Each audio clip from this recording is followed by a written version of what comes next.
ভাৰতৰ প্ৰাক্তন প্ৰধানমন্ত্ৰী অটল বিহাৰী বাজপেয়ী আৰু আমাৰ মাজত নাই।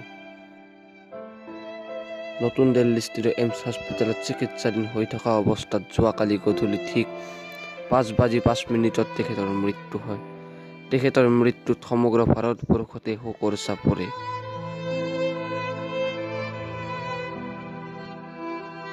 আৰু তেখেতৰ আত্মাৰ চিৰশান্তিৰ বাবে বজালীৰ ভৱানীপুৰত হেভি ক্লাবৰ উদ্যোগত এক শ্ৰদ্ধাঞ্জলি অনুষ্ঠানৰ আয়োজন কৰে। অনুষ্ঠানত উপস্থিত থাকে হেভি ক্লাবৰ উপসভাপতি দীপাংকৰ দাস, সম্পাদক হেমাংগ তালুকদাৰ, ভৱানীপুৰ বজাৰ আৰু উন্নয়ন সমিতিৰ সভাপতি বাবুল ডেকা, ভৱানীপুৰ সত্ৰ পৰিচালনা সমিতিৰ সম্পাদক ভৈৰৱেন্দ্ৰ শৰ্মা আৰু লগতে উপস্থিত থাকে ভৱানীপুৰ উচ্চতৰ মাধ্যমিক বিদ্যালয় পৰিচালনা সমিতিৰ সভাপতি ধীৰাজ কলিতা।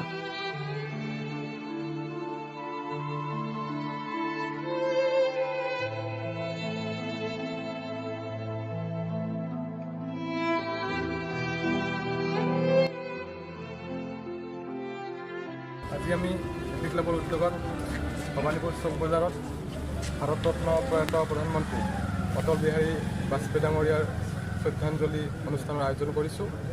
আপোনালোকে সকলোৱে জ্ঞাত ভাৰতৰত্ন প্ৰয়াত অটল বিহাৰী বাজপেয়ী ডাঙৰীয়া ভাৰতৰ 10 নম্বৰ প্ৰধানমন্ত্ৰী আছিল আৰু তেখেতে 3বাৰকৈ ভাৰতৰ প্ৰধানমন্ত্ৰীৰূপে দায়িত্বভাৰ গ্ৰহণ কৰি আমাৰ ভাৰতবৰ্ষক এক উন্নয়নশীল ৰাষ্ট্ৰৰূপে গঢ় দিয়াত তৎপৰতাৰে চেষ্টা চলাইছে। তেখেতৰ চিৰবিদায় আমাৰ ভাৰতে নহয় গোটেই বিশ্বৰে এক অপূৰণীয় ক্ষতি হৈছে আৰু এই ক্ষতিত আমি হেভি ক্লাবৰ তৰফৰ পৰা তেখেতৰ আত্মাৰ চিৰশান্তিৰ বাবে আমি ইয়াত 1 মিনিট মৌন প্ৰাৰ্থনাৰ লগতে ইয়াত শ্ৰদ্ধাঞ্জলি অনুষ্ঠানৰ আয়োজন কৰিছোঁ। আৰু এই শ্ৰদ্ধাঞ্জলি অনুষ্ঠানত আমাক সহযোগ কৰিছে ভৱানীপুৰ বজাৰ আৰু উন্নয়ন সমিতিৰ লগতে ভৱানীপুৰ সত্ৰ পৰিচালনা সমিতি আৰু ইয়াৰ উপস্থিত সকলো ৰাইজে এই শ্ৰদ্ধাঞ্জলি অনুষ্ঠানত সহযোগ কৰি আমাৰ এই অনুষ্ঠানটো সাফল্যমণ্ডিত কৰাত সহযোগিতা কৰাৰ বাবে আমি হেভি ক্লাবৰ তৰফৰ পৰা আটাইকে আন্তৰিক ধন্যবাদ জ্ঞাপন কৰিছোঁ। হেভি ক্লাব ভৱানীপুৰ এটা অগ্ৰণী অনুষ্ঠান, যি সামাজিক ক্ষেত্ৰত বিভিন্ন ধৰণে তেওঁলোকে সহযোগ কৰি আহিছে। আজি আমাৰ ভাৰতবৰ্ষৰ কাৰণে এটা দুখৰ দিন, এটা বৰ মৰ্মান্তিক আঘাতৰ দিন। অটল বিহাৰী বাজপেয়ী যি ভাৰতৰ প্ৰধানমন্ত্ৰী আৰু প্ৰধানমন্ত্ৰী হৈ থাকি তেওঁ যিটো আমি সম্প্ৰতি ভাৰতবৰ্ষত বা আমি অসমৰ নিচিনা এখন পিছপৰা ৰাজ্যত বা তাতকৈ পিছপৰা ৰাজ্যত দেখিবলৈ পাইছোঁ আমি যে ফ'ৰৱে এই 4 লাইনযুক্ত যিটো ৰাস্তাৰ ব্যৱস্থা, এই ব্যৱস্থাটো তেওঁৱেই কৰিছে। অটল বিহাৰী বাজপেয়ীৰ যিটো সপোন, যিটো আঁচনি, যিটো পৰিকল্পনা আছিল, এই পৰিকল্পনা আজি বাস্তৱত ৰূপায়িত হৈছে। তেওঁ সেইখিনি দেখি গৈছে।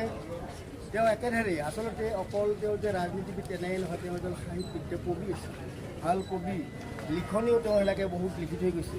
আৰু মানুহজন যে চিৰকুমাৰ আছিল সেইটো কথাও সকলোৱে জানিও গোটেই দেশখনৰ কাৰণে তেওঁ যিখিনি সেৱা, যিখিনি তেওঁৰ স্বাৰ্থ আমাৰ কাৰণে কৰি গৈছে বা আমাৰ আদৰ্শ হৈ ৰ'ব, সেই অটল বিহাৰী বাজপেয়ী আজি সন্ধিয়া 5:05 যোৱাকালি আমি নিউজত শুনিব পাইছিলোঁ যে তেখেতৰ মানে কিবা বিশেষ দেৰি হৈছে, তেওঁ হস্পিটেলত এডমিট কৰিছে। কিন্তু আজি বেছি সময় নহ'লেই 5:05 আজি তেখেত পৰলোকগামী হ'ল।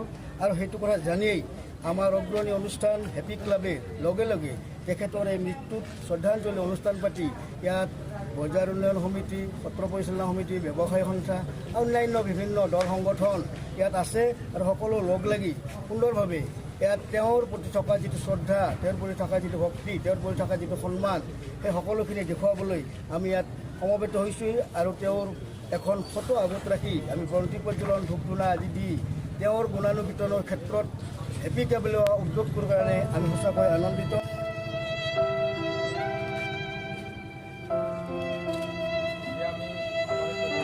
বজালীৰ পৰা অনিৰুদ্ধ দাস আৰু নিপু ডেকাৰ ৰিপৰ্ট, প্ৰাইম টাইম নিউজ।